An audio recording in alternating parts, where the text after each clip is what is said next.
So this is our learning landscape, and it's essentially an acre of themed gardens, including an environment centre. It was designed over a period of time from 2006 to 2007.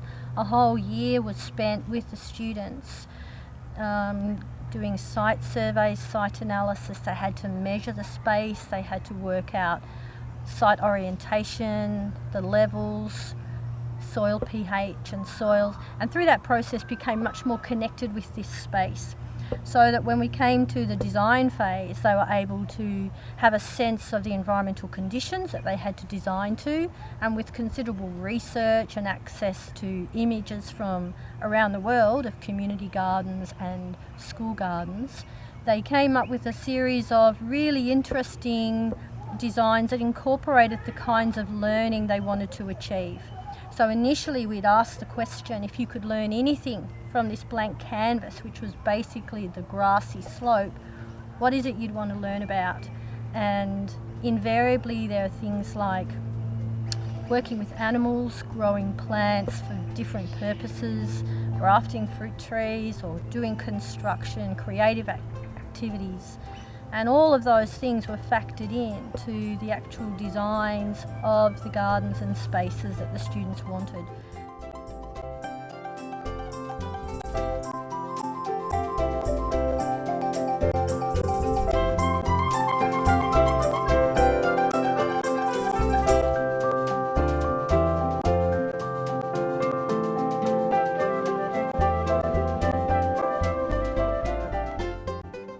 Our Environment Centre or Eco Centre is where our formal instruction takes place, and it's where we keep a lot of our resources.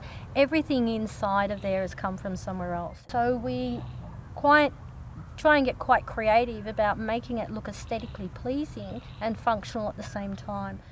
A lot of the premise here is about really thinking through what is it you're using, why do you need it, and what is the consequence of that, so that we can reduce the impact we have on this planet. Behind the Eco Centre is a chook shed, and whilst many schools have chook sheds, this one actually has a living roof on top.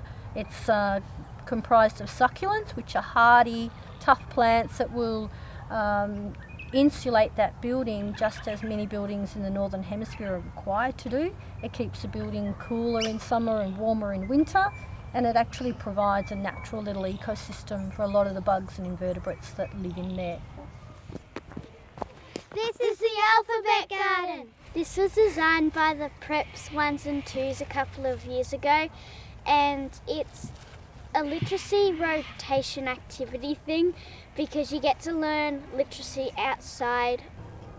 Yeah, and there's also letters on each plant, like say P for poppy, and there's all different shapes like swirls, clouds, and they can also feel and smell and see all different shapes and sizes. It's sort of like Dr. Seuss because there's different shapes and there's funny names for different plants and they look all funny. Well, this space is called the dry garden because it doesn't need water very often, and we're painting a sign that says the dry garden. And a lot of these plants don't need watering because they supply their water in the roots and the stems and leaves of the plant, and so it only relies on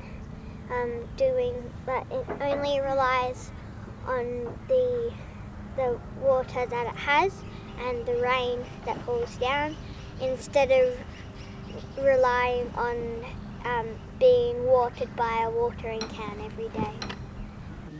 Well, we learn a lot of maths from working in the veggie garden. We've got to have the right depth, the right space between the plants, and also how tall it's going to grow. And there's a lot of teamwork that is involved, because if you don't sort it out with your friends, then they might be too close together, or they might rip the roots and you might have to start again. And so you've got to really work with your teammates, otherwise it just doesn't work. This space is all about integrating the learning that happens in the classroom into a practical and applied sense. So if we're teaching about measurement, then we can come out here and we can measure perimeter, circumference. If we're doing tree surveys for a habitat census, we've got a sense of height.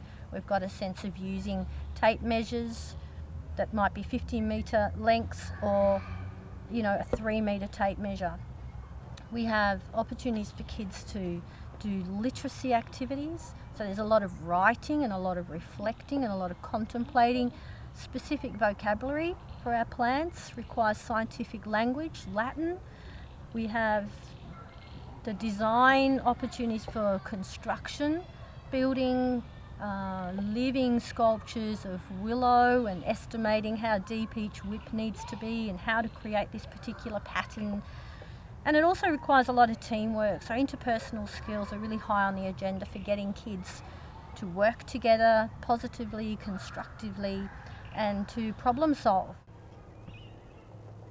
So the space is a wonderful opportunity to build creative, innovative, original students. It gives them an opportunity to follow their own learning, really closely identify the things they want to find out about.